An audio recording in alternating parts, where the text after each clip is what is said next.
March 30th, 2026. Breaking news. Judy Shelton posted that Trump's name will be on future paper currency. 9 years ago, Trump shared with you that you'll be on an even playing field monetarily. Remember, let's use logic.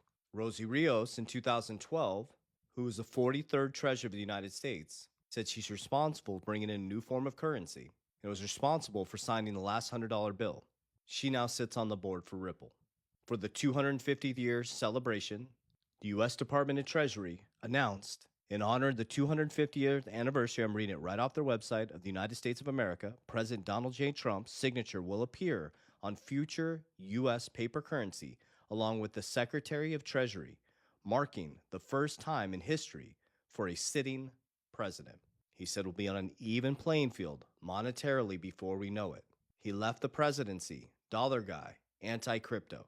Came back, crypto capital of the world, Bitcoin president, created the Genius Act. He now has his own stablecoin through World Liberty Financial, USD1, the fastest growing stablecoin. The stablecoin market saved the US dollar from an absolute free fall into chaos because stablecoins use 60% short-term treasuries. Now, Scott Bessent, Donald Trump, will be featured on new future currency.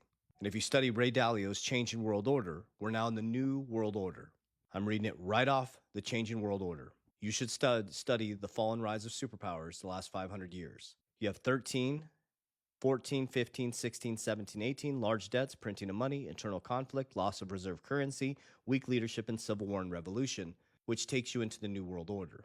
After a New World Order, often World War when bullets start to fly, that's when a new monetary system comes in, just like World War II. After World War II, the BIS, the IMF, we became the world's reserve currency, Bretton Woods. Now we're heading into, before 2030, the New World Order, which will be a new form of currency, an even playing field monetarily, traditional finance coming in with decentralized finance, people who own the rails and people who are consumed by the rails. And the fact is, the middle class is going to get wiped out, leverage towards technology, and move down to the working class. There's going to be people who own the rails and people who are consumed by the rails. Money is going to be quantum. There's going to be trillionaires. The wealth gap is going to become massive. So if you don't think this is historical, that Trump's name now is going to be on future U.S. paper currencies, which within the next 10 years will no longer exist, we will be completely digital. So pay attention, because you're paying for your attention. As you look this way, they're changing the whole system this way. As we always say, warriors, rise, get your shit together, because it's coming.